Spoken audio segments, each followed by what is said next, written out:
Hi guys, so I'm responding to a question here from someone who sent it in through my website, and it was a follow-up question to a question I answered in Rob's Roundtable episode 7, and the question was, can I follow up and offer any advice in response to your question on things to look out for before investing into a company?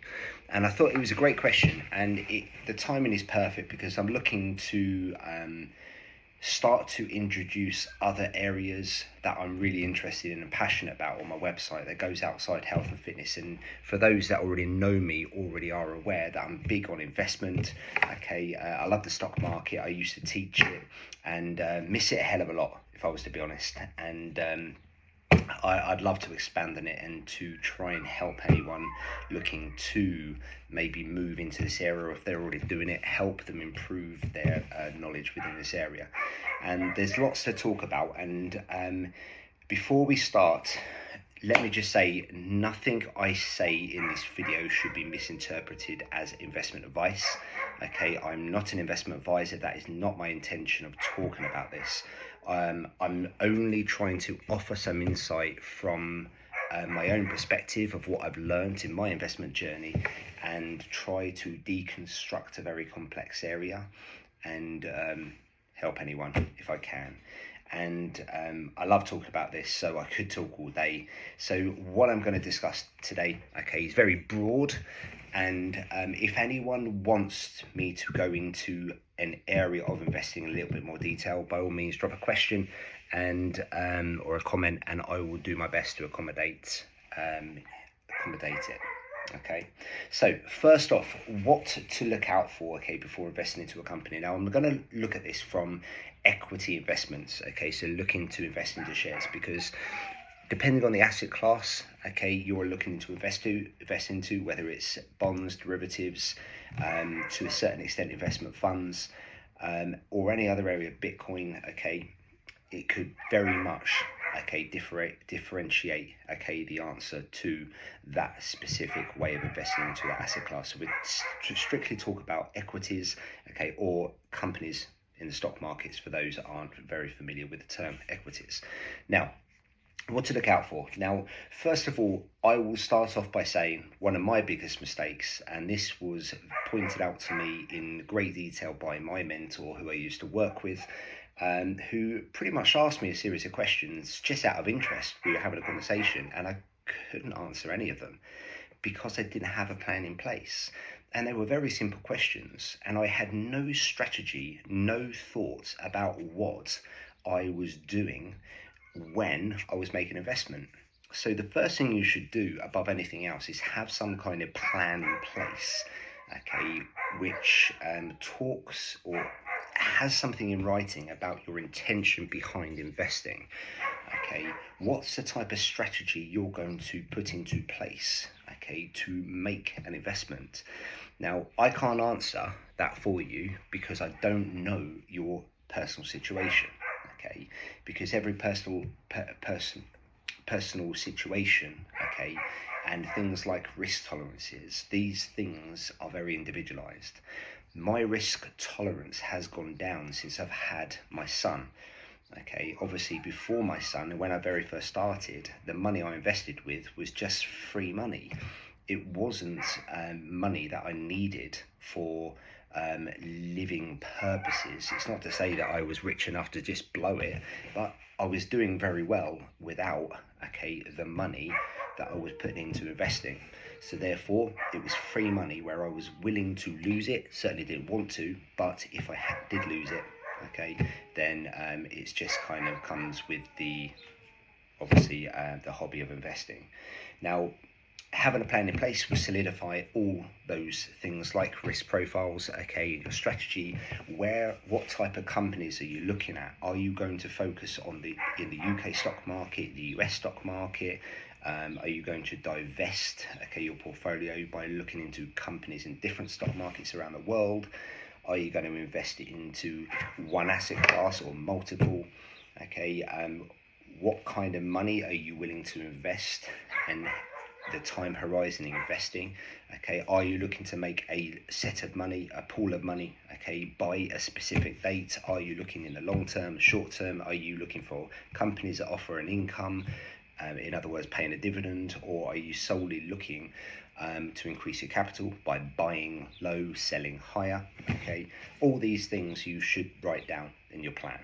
Okay, now once the plan's done, then you need to start really, okay, assessing the fundamentals and I suppose technicals of your prospective investment. Okay, now as I say, there are thousands of different ways of doing this, but looking from a fundamental standpoint, you're going to be looking at things like the financials and the non-financials that can move the value of the company. Okay, either increase the value or decrease the value.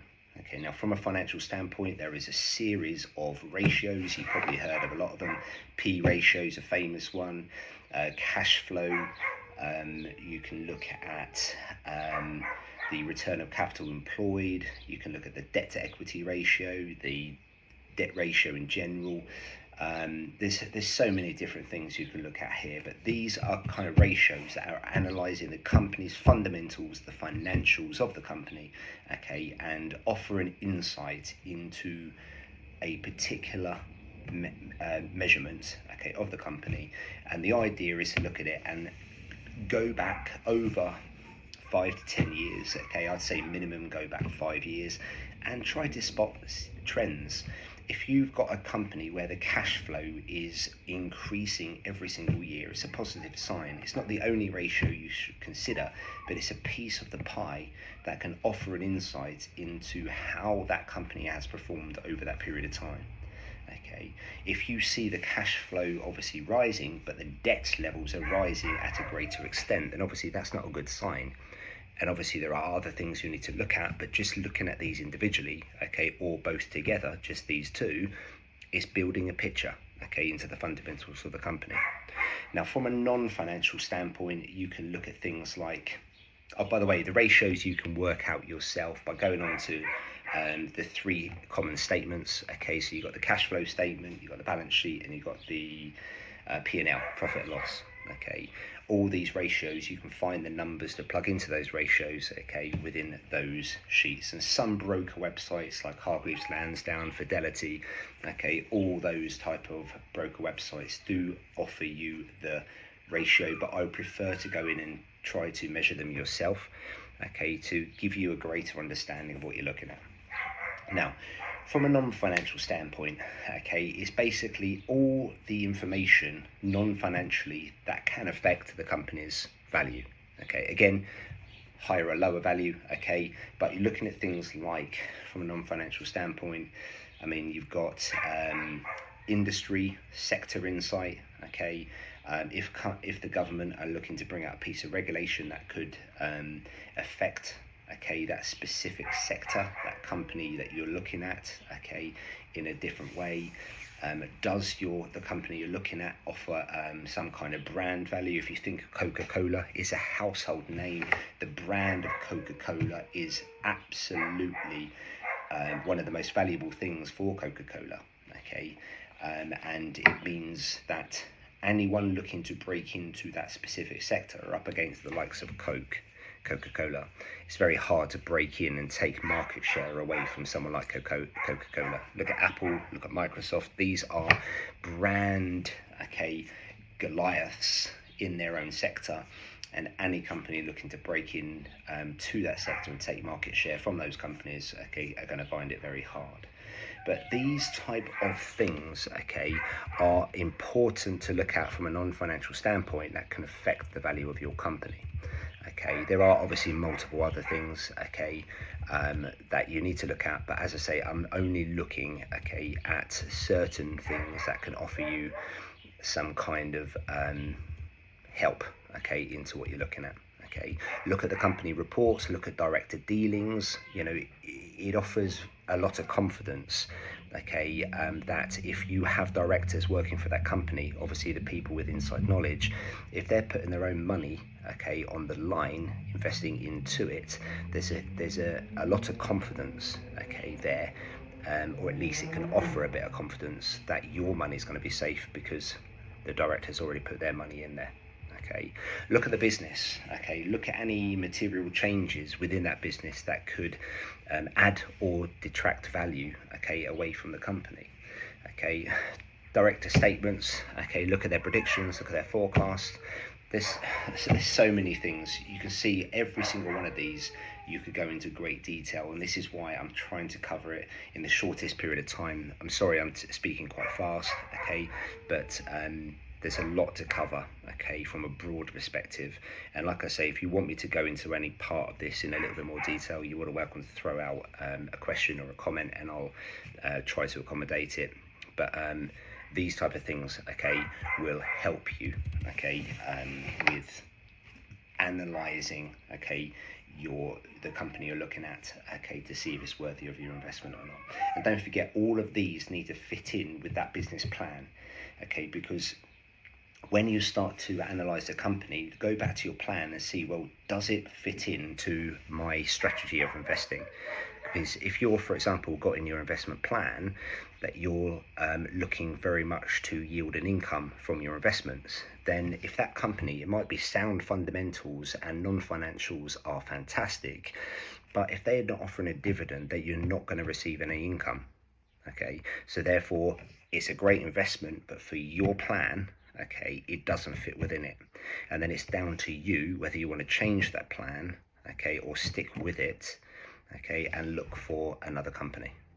Okay, so that's the fundamental analysis. The other type of analysis is technical analysis, okay, and this is, in the grand scheme of things, quite new to me, because my mentor, who I was referring to earlier, okay, was a technical analyst. He was a qualified technical analyst, and he was fantastic, okay, at teaching it. And I sat in his course a few times, and every time I learned something new. And I'll be honest with you, before he came along, I wasn't a believer in technical analysis, okay, because the whole point of technical analysis is that you're pretty much looking at past price movements and trying to forecast where they're going to go off the analysis of what's happened in the past. And that's more or less the crux of technical analysis. But when you start looking into it a little bit deeper, there's a lot more to offer than just that. And essentially what you are trying to do is spot trends, okay, of where that price is going to go, okay, based off where it's been in the past. And it's built around support and resistance line, okay. In other words, okay, and if you look at support resistance from a very basic point of view, it's more or less telling you, okay, price reactions in the past, okay. There are two levels. Resistance is where the price, okay, has reached that level and the price has dropped when it's reached it. Support is the other way. It's where the price has dropped, okay, and people have come into the market to buy, which has pushed the price up. So support is a point where the price has dropped down to where it's then started to go up. So it's like the lowest price point, okay, of the past. Okay, so let's just say you've got the likes of JD Sports, okay, it's moving between the support and resistance. Resistance is £2, support is £1. You know, every time the price has reached that point, okay, the price has rebounded in the opposite direction. Okay, it can always break through both of those, okay, but obviously if the price is broken through those, then that support and resistance line will then go down to reach that price point, okay, that price reaction. Okay, so hopefully that makes sense, but that's a crux of technical analysis. And the benefit of technical analysis is taking out, okay, the noise of what's going on in the market, and all as you're looking at is the price itself. You're not necessarily caring of what's causing the price to go up and down. You kind of are, but you're solely, okay, analysing the price movements, not the fundamentals of the company, okay, not the value of the company. Okay, and there can be a difference between the value and the price movement, okay, which don't always correlate.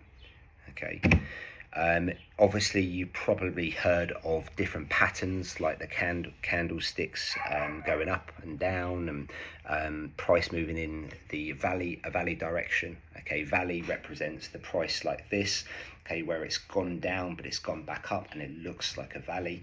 Okay, you've got head and shoulders. Okay, which you can see the price moving in the direction of head and shoulders. Okay, so if you think about where I'm sitting here, the price is here, it's moved up a little bit, gone up where the head is, and then gone back down, and it looks when you stand back like head and shoulders. And each one of these patterns tell you something different.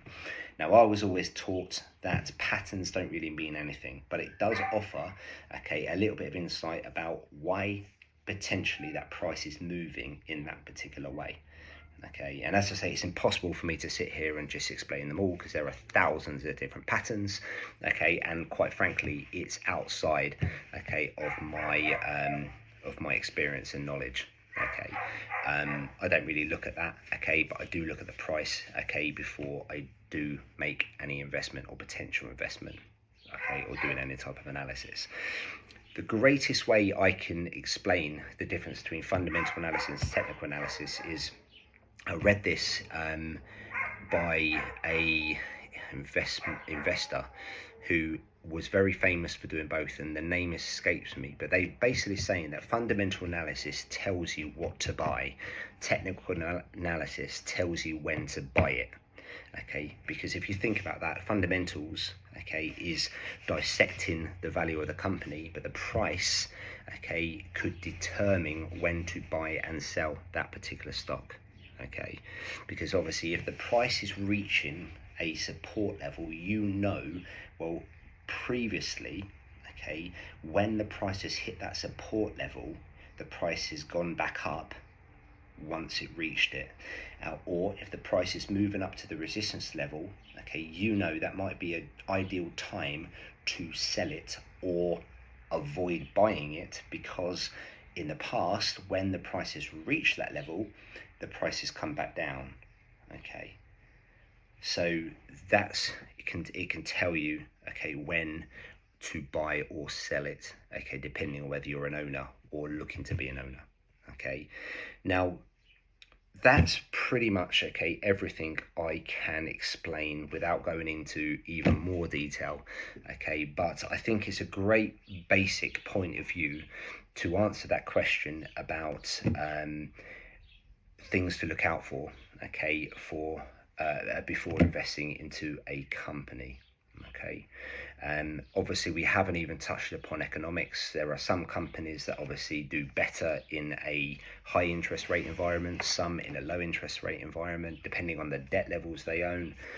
Okay, business cycles, economic cycles, okay, intermarket analysis. Okay, there's so much to talk about this, so I thought I'll offer you an insight, okay, for the first video, okay, that I wanted to record for you guys on your investment journey, or looking to, okay, potentially moving into this area or even interested in it. Okay, from here I'd like you, okay, to if you want to know more about this, okay, anyone, you can privately DM me, okay, or send me an email through my website and ask a question around, okay, a particular area you'd like to know more about, and then I can take it from there, okay, and start to do videos according to what you guys want within this area.